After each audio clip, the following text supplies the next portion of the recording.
Lej, Puma tudi približno ni več to, kot je bila.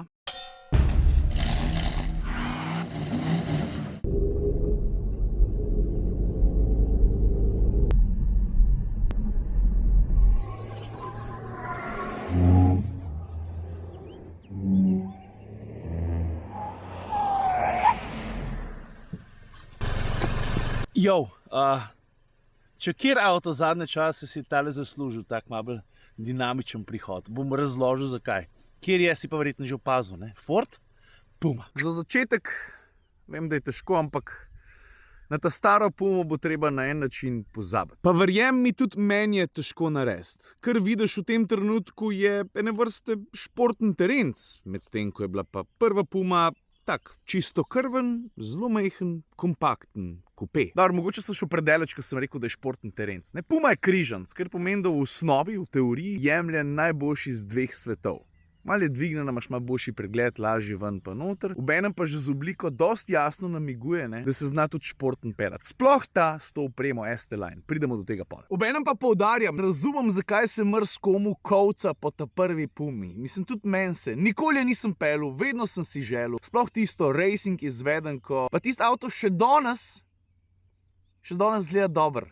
Tako si misliš, pismo, če bi naredili en tak orang facelift, bi je bilo luštno videti v sodobni izvedenki tukaj nekje na naših cestah. Drugače pa tako, kot sem rekel, tole je Puma z opremo ST-Line. A veš, imaš športne odbijače, vidiš? Pa dodatne športne pragove, mimogrede, poglej, tole luštno kupevsko silhueto. Vem, kdo pravi, da tale gobec spominja tudi na nekaj, kar znajo ponujati pri Porscheju, sploh z tega kota. Pa te luči smo tudi že nekaj videli, ne?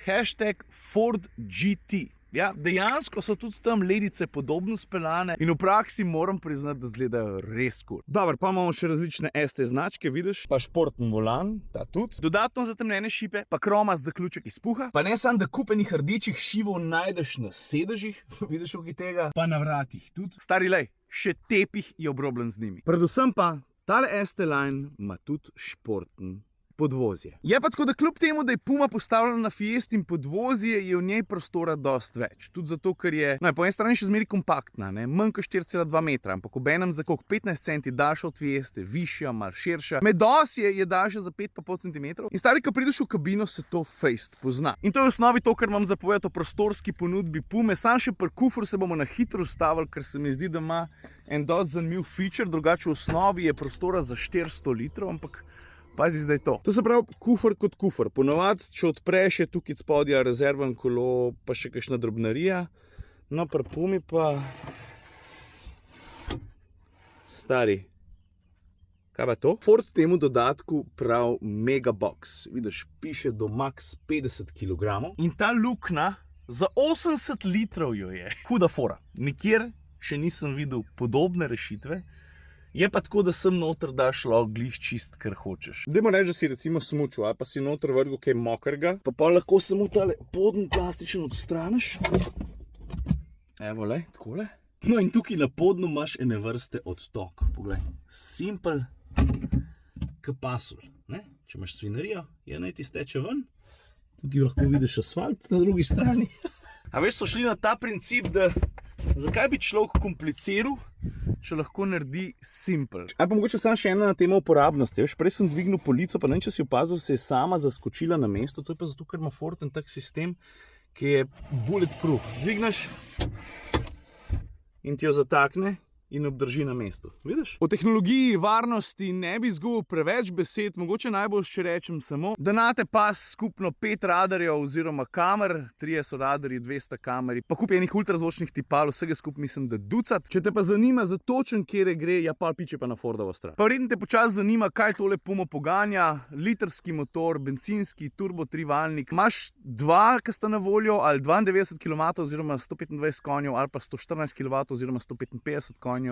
To je točen ta motor, ki poganja to Pumo. Je pa blagi hibrid. Poudarjam blagi, ne klasičen, ker gre za veliko razliko. Je pa vloga tega elektromotorja pa baterije, s katerim avto razpolaga, vsem precej pomembna. A veš, vsi vemo, da je v avtu kupenih različnih električnih porabnikov in na ta način je poskrbljeno za njih, pa ne samo to. Elektromotor pa akumulator ti pomagata prebrodati sicer komi opazne turbo luknje. Ni vsaka Puma blago hibridna, če se pa odločiš, pa pač lahko je. 460 €, mislim, da stane ta dodatek. ali ti ta dodaten navor, predvsem pa skrb za električne porabnike s strani avtomobila pride prav ali ne, se boš moral sam odločiti. Kar se pa same porabe tiče, jaz sem jo vozil počas, vozil sem jo športno, vozil sem jo umirjeno, veliko sem bil na avtocesti, nekaj malega tudi v mestu, ni da ni.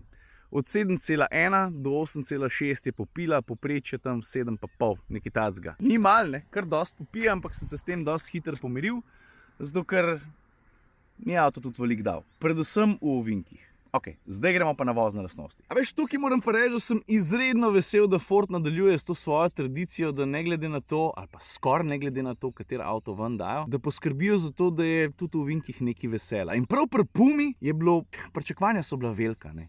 Ne samo zaradi predhodnika, že samo zaradi oblike. In dejansko je tako, da ko jo vržeš v ovink, je ta prva beseda, ki ti pride na pamet, igrivost. Puma je natančna, predvsem pa zanesljiva, takrat, ko želiš od nje mečken več. In po moje bo znala v ovinku zadovoljiti tudi malo bolj zahtevne voznike. In pri celotni vozni izkušnji je edina stvar, ki me malo zmot, položaj za volanom. Predvsem zato, ker sediš malo višji in če ti hočeš športno peljati, je pol ti sede, da sediš čim nižji, a ni res? Pa valjda noter rekel, da vam je nič ne pokažemo do znotraj. Poglej, takole izgleda, veliko enih elementov poznamo že s Fieste, kar je povsem razumljivo.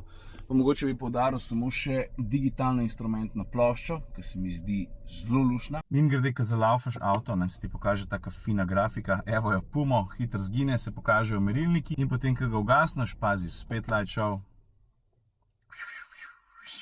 Enač pa še cena za na konc. Lej, špas pri Pumi se začne pri 20.800 oziroma švoh 21 jurih. Tukaj mi piše na papirju, vstopni model je 1.0 EcoBoost, 92 kW, ki sem ga prej omenil, 6-stopenjski ročni menjalnik, tako kot pri tem avtu, oprema je pa titanium. Tale, no ta je pa vseeno malo dražja, sploh zaradi dodatne opreme, ki je mimogrede zelo smiselno zbrana. Ajde, kovinska barva karoserije, to bi preživel tudi, če je ni. Pa panoramska streka z električnim odpiranjem, ki je prav luštna, ampak nisem največji fan. Drugač pa led žarometi priporočam, to je podobno tako kot pri gumah. Se mi zdi, da dobre luči ne samo da daleč nesejo, zelo lahko tudi pomagajo pri varni vožnji. Prostoročna električna pomična prtljažna vrata, 680 €. No, tudi ta dodatek bi si umislil. In to je to v osnovi, kar se tiče Pume. Če potegnemo črto, pismo, no, lej, Puma tudi približno ni več to, kot je bila, ampak to, kar je pa postala, ne vem, če najdem prav veliko razlogov za pritoževati. Luštno zgleda, dejansko ti da malo kupejevskega feelinga, pa dobro se pele.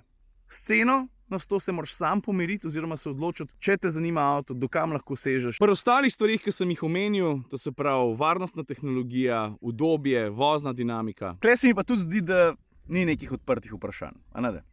In to je to. Jaz grem še en krog. Ajde.